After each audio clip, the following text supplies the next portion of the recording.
Hello students. So today we will discuss the next part of our chapter real number of class 10. So the next question is find the SCF of 75, 243 okay using division algorithm. अगर हमें इसका SCF निकालना है सिर्फ 75, 243 तो we have learn in class 8 और 7 कैसे हम लोग SCF निकालते हैं बाय डिवीजन मेथड। लेकिन यहाँ पे लिखा हुआ है by using division algorithm. So what is division algorithm, पहले इसके बारे में पढ़ लेते हैं। So this is exactly called Euclid division algorithm. इसको हम लोग क्या कहते हैं? So there is a Euclid division algorithm.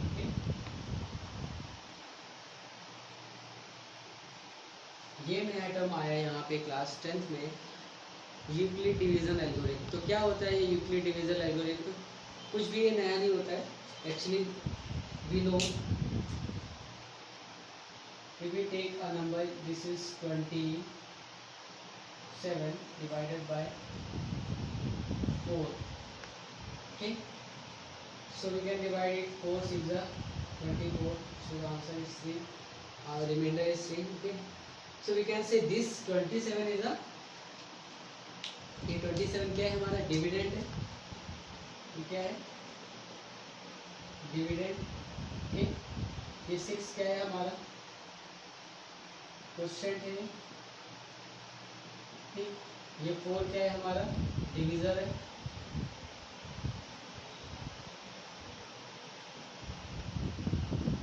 ये 3 क्या है हमारा? रिमाइंडर है। जो कि हम लोग वी ऑलरेडी नोस, हम सब जानते हैं कि ये जिसमें हम लोग डिवाइड कर रहे हैं दिस इज कॉल्ड डिविडेंड, जिससे डिवाइड कर रहे हैं this is divisor, this is question, जितनी बार में किया और जो बचा वो रिमाइंडर, ओके। और ये हम लोग पढ़ भी चुके हैं कि ये डिवीजन वाले जो इक्वेशन होती है, dividend will be equal to dividend equal to divisor into question plus remainder. Earlier classes में हम लोग इसका यूज भी कर चुके हैं, प्रूव भी कर चुके हैं, क्लास 9 में भी है, क्लास 8 में भी, ठीक है। तो ये exactly this is called division algorithm. यही हमारा क्या है? डिवीजन एल्गोरिथम है, ठीक है। यही हमारा डिवीजन एल्गोरिथम है। अगर हम यहाँ पे कह दें कि we have two numbers A and B, we have two numbers A and B where A is greater than B. दो नंबर्स हैं हमारे पास जिसमें ए अगर बी से बड़ा है तो उसको हम लोग डिवीजन एल्गोरिथम के फॉर्म में लिख सकते हैं। अगर हम यहाँ बी से ए को डिवाइड करेंगे, ठीक है, अगर हम लोग यहाँ पे so there should be a question and there will be a remainder। सो ये इक्वेशन बनेगी यहाँ पे a equal to B into Q, क्योंकि यहाँ क्वेश्चन को हम लोग स्मॉल क्यू ले रहे हैं और रिमाइंडर पे small R. So this will be a equal to B Q plus R. A क्या है हमारा? Dividend. So this is A. Division कितना था? किससे डिवाइड किया? बी से। So division is B. कितनी बार में गया? Q times, it means question will be Q and क्या रिमाइंडर बचा है? आर। क्योंकि हमें नहीं पता ए और बी क्या है तो हमें एक जनरल फॉर्मेट में यही मानना पड़ेगा कि आर रिमाइंडर हो सकता है और क्यू डिवीजन, क्यू हमारा क्वेश्चन हो सकता है। इट मे बी है 0 और नॉट, तो हमें नहीं पता तो हमें लेट करना पड़ेगा रिमाइंडर भी और क्वेश्चन भी। सो बेसिकली ये जो हमारा डिवीजन एल्गोरिथम होता है this is called our Euclid division algorithm, okay. So Euclid division algorithm में ये प्रोसेस होता है, ये इसकी इक्वेशन होती है और यही हमें याद रखना है बस, okay. So this is our Euclid division algorithm, this is called Euclid division algorithm. ये हमारा क्या है? यूक्लिड डिवीजन एल्गोरिथम है। इससे पहले एक सेंटेंस आता है यूक्लिड डिवीजन लेमा, तो it is a something of, ये भी कोई नई इक्वेशन नहीं है, A equal to B Q plus R ही है।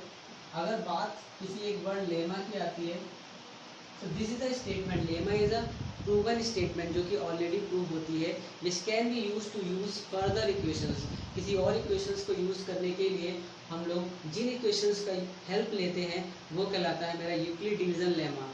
तो ये हमारा A equal to B Q plus R, this is also called Euclid division lemma, क्योंकि इसकी हेल्प से हम लोग कई सारी चीज़ें और प्रूव करने वाले हैं। So this is called Euclid division lemma. Lemma इसलिए कहते हैं क्योंकि इसकी हेल्प से हम और चीज़ें प्रूव करेंगे और this is taken as granted, और इसको किसी प्रूफ की ज़रूरत नहीं है, इसको हम लोग एज इट इज़ यूज़ करते हैं this is taken as granted, क्योंकि इसमें हमें प्रूव करने की जरूरत नहीं है. So these types of equations which can never be use, this can't be need to prove it, इसको प्रूव करने की जरूरत नहीं है, but this will be use to prove further equations. अगर हमें और दूसरी इक्वेशंस को प्रूव करने के लिए उसका यूज़ करते हैं, so this is called our lemma. So this is a Euclid division lemma. ठीक है, तो lemma is a word, it means a statement which can be need to prove, इसको प्रूव करने की जरूरत नहीं है, but this will be use to prove further equations. उसका यूज़ हम लोग और इक्वेशंस को प्रूव करने के लिए करते हैं. So this is called lemma. और क्योंकि यहाँ बात डिवीजन की हो रही है, सो this is called Euclid division algorithm. This is called Euclid division lemma. Okay, so this is the story of Euclid division algorithm. Now we move forward to this question. हम लोग इस क्वेश्चन को करते हैं. ठीक है, इसको रिमूव कर रहे हैं.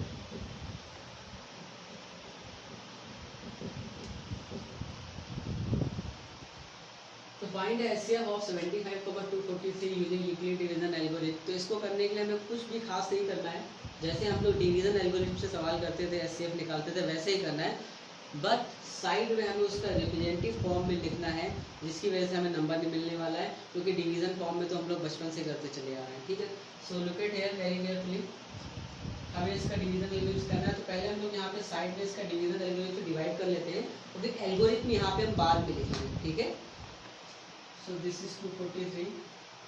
ये कितने बार में जाएगा? 75 3 225. So this will be 225. 13 5 8 3 2 1. Okay, so this will be 8.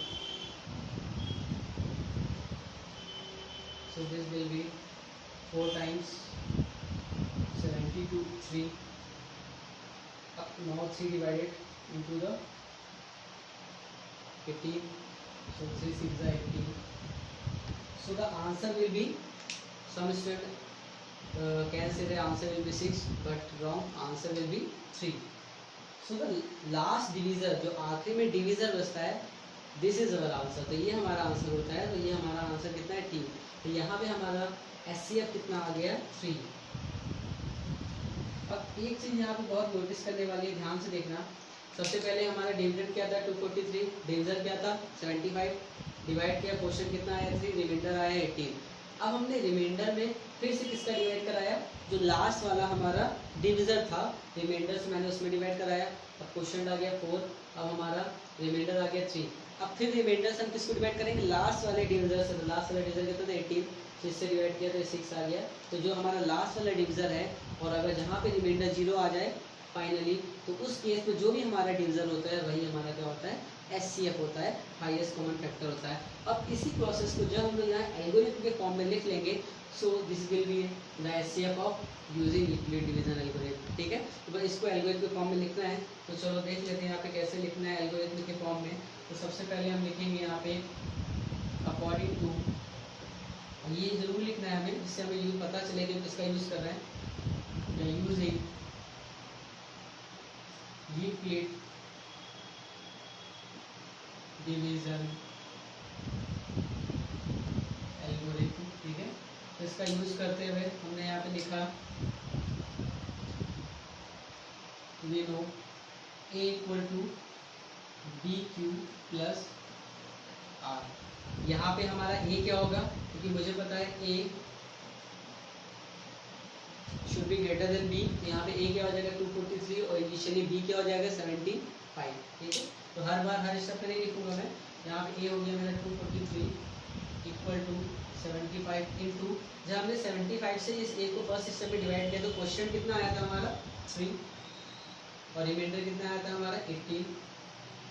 अब हमने देखा था क्या यहाँ पे रिमाइंडर 0 है? नहीं है. R equal to 18 which is not equal to 0. अगर यहाँ रिमाइंडर 0 नहीं है तो हम फिर से उसी प्रोसेस को करते हैं. अब क्या होता है? जो मेरा लास्ट वाला डिवीजर है वो क्या बन जाता है? डिविडेंड. तो अब यहाँ कितना आ जाएगा? 75. जो हमारा लास्ट वाला डिवीजर है वो क्या बन गया? डिविडेंड. ठीक है, इक्वल टू जो हमारा रिमाइंडर है वो क्या बन जाएगा? डिवीजर. इससे हम डिवाइड कराएंगे. कितनी बार में गया? फिर 4 टाइम्स में. ठीक है, प्लस रिमाइंडर कितना आ गया? 3. अभी भी फिर हम चेक करेंगे क्या यहाँ पे रिमाइंडर जो आ रहा है क्या वो 0 है? तो no, the remainder will not be equal to 0, remainder 0 नहीं है, तो फिर इसी प्रोसेस को रिपीट करेंगे। अब क्या हो जाएगा, जो हमारा डिविजर था वो क्या बन जाएगा, डिविडेंड, जो हमारा रिमाइंडर था वो क्वेश्चन बन जाएगा। इस बार 6 से जाएगा और प्लस रिमाइंडर कितना आ जाएगा 0। तो यहाँ पे दिस स्टेप में क्या आ रहा है, in this step the remainder will be 0, remainder क्या आ रहा है 0, और जिस स्टेप में रिमाइंडर 0 आता है उस स्टेप का जो डिवीजन होता है दिस इज अवर SCF। तो यहाँ पे मेरा जो SCF आ जाएगा वो कितना आ जाएगा 3। So the SCF of 243,75 will be 3। तो हमारे ये SCF आ गया 3, ठीक है। सो this is how we can do the SCF of this using Euclid division algorithm. Okay, now we have to do the next part of this question, which is very most important. If SCF is expressed in the form of this, then find the value of m and n. इस तरह के question में बच्चों को बहुत confusion होता है, वो नहीं कर पाते हैं। तो देख लो बहुत आसानी से हो जाएगा यहाँ पे ये क्वेश्चन भी, ठीक है। इतना हो गया, मैं इसको रिमूव कर रहा हूँ, ठीक है। अब नेक्स्ट पार्ट में क्या कह रहा है वो, जो कि बहुत इंपॉर्टेंट क्वेश्चन है, वैसे क्वेश्चन आता है तो 3 नंबर का होता है, ठीक है, एटलीस्ट। तो if the SCF is express in the form of this, SCF it means SCF हमारा कितना है 3, SCF कितना है इस सवाल में 3। तो कह रहा अगर SCF को इस फॉर्म में रिप्रेजेंट किया जाए, if the SCF is express in the form of this, then find the value of m and n। तो यहाँ पे हमारा m और n क्या होगा, ठीक है। सो स्टार्ट करते हैं। सबसे पहले हम लिख लेते हैं यहाँ पे SCF इट मीन 3। अगर 75m - 243 n के फॉर्म में बन रहा है, उस केस में हमें क्या फाइंड करना है, find the value of m and n। तो सबसे पहले हम देख लेते हैं यहाँ से मेरे पास कितनी इक्वेशंस बनी है, यहाँ पे जरा देख लो बहुत ध्यान से। ये हमारी पहली इक्वेशन बनी थी यहाँ पे, ये दूसरी और ये तीसरी। यहाँ पे इस और SCF के फॉर्म में यहाँ पे SCF निकालने में हमारी 3 इक्वेशंस बनी थी। इन 3 इक्वेशंस का हमें यूज़ करना है, ठीक है। अब इसको कैसे करते हैं, सबसे पहले हमें देखना है कि हमें क्या लाना है, SCF 3 होना चाहिए, ठीक है, क्योंकि SCF इस फॉर्मेट में होना चाहिए। 3 यहाँ पे भी है, यहाँ पे भी है और यहाँ पे भी है, ठीक है। और हमें 75 भी होना चाहिए, 75 यहाँ पे भी है, यहाँ पे भी है, ठीक है। तो हम एक काम करते हैं, ठीक है, सबसे पहले हम पहली वाली इक्वेशन ही ले सकते हैं, ठीक है। तो मैंने लिया, लेकिन यहाँ पे जो 3 है वो मल्टीप्लिकेशन में है और 3 हमें किस में चाहिए, सेपरेट चाहिए। इसलिए हम यहाँ पे पहली इक्वेशन कौन सी लेते हैं, अपनी पहली इक्वेशन ये वाली लेते हैं, ठीक है। तो हमने यहाँ पे लिखा 75 = 18 × 4 + 3। बहुत ध्यान से देखो, यहाँ पे हमें क्या चाहिए, 3, एक तरफ से 3 चाहिए, तो यहाँ पे एक तरफ से 3 ले लेंगे, बाकी इधर चला जाएगा। 75 - 18 × 4 हो गया, ठीक है, ये आ गया, ठीक है। 75 - 18 × 4। अब हम देखेंगे यहाँ पे 3 चाहिए, ठीक है, 75 चाहिए, ठीक है, 18 नहीं चाहिए, 18 × 4 था, लेकिन 18 हमें नहीं चाहिए। तो 18 नहीं चाहिए और हमें चाहिए क्या, 243। तो हमें 18 नहीं चाहिए और 243 चाहिए। तो इस इक्वेशन से हम 18 की जगह रिप्लेस करके ये लिख सकते हैं। तो अगर यहाँ पे हम देखें तो यहाँ पे 18 की जगह क्या आ जाएगा, यहाँ पे साइड में हम लिख ले रहे हैं, ठीक है, 243 = क्या, तो सीधे डायरेक्ट लिख ले रहे हैं, 18 = 243 - 75 × 3, ठीक है। 18 यहाँ से 18 विल बी इक्वल टू 243 - 75 × 3। 18 की वैल्यू ये आ रही है। अब यहाँ पे 18 की जगह हम इस वैल्यू को रिप्लेस कर देंगे। सो दिस विल बी 18 की जगह आ जाएगा 243 - 75 × 3 × 4, ठीक है। अब ध्यान से देखो, यहाँ पे 3 चाहिए, 75 चाहिए, 243 चाहिए, 75 भी चाहिए, ठीक है। अब हमारे पास वही सारे डिजिट्स है जो हमें जिसकी ज़रूरत है। अब हम इस 4 को अंदर मल्टीप्लाई करा देंगे। बस ध्यान रखना, इस 75 में या किसी चीज़ में हम मल्टीप्लाई नहीं कराएंगे, वरना ये डिजिट्स ही स्क्वायर हो जाएगा। तो हम मल्टीप्लाई उसमें नहीं कराएंगे। तो 3 विल बी 75 - 4 का मल्टीप्लाई यहाँ होगा, तो हम इसको सिर्फ एज इट इज लिखेंगे 243 × 4, और इधर से 4 का मल्टीप्लाई हो रहा है, इधर से minus, so this will B minus, तो माइनस में आने प्लस हो जाएगा, और 75 × 3 4 जा, तो ये 75 × 12 हो जाएगा, ठीक है। 75 में मल्टीप्लाई किसी का नहीं कराएंगे, उसको एज इट इज रखेंगे, यहाँ करा दिया। यहाँ 243 मल्टीप्लाई हो तो नहीं करा, एज इट इज 4 रखा, ठीक है। अब ध्यान देखो, क्योंकि m और n हमें निकालना है ना साथ में। अब देखेंगे ये 75 और ये 75, तो अगर उससे कहा जाए 75 + 75 × 12, ये कितना आ जाए, क्योंकि 75 हमें स्क्वायर नहीं करना है, तो इसको कॉमन ले लिया मैंने, तो ये कितना आ गया 1 + 12, तो ये आ गया 75 × 13। तो इन दोनों को सॉल्व करके कितना आ गया मेरा 75 इंटू 13, और ये माइनस का 243 इंटू 4, और सो दिस विल बी 3।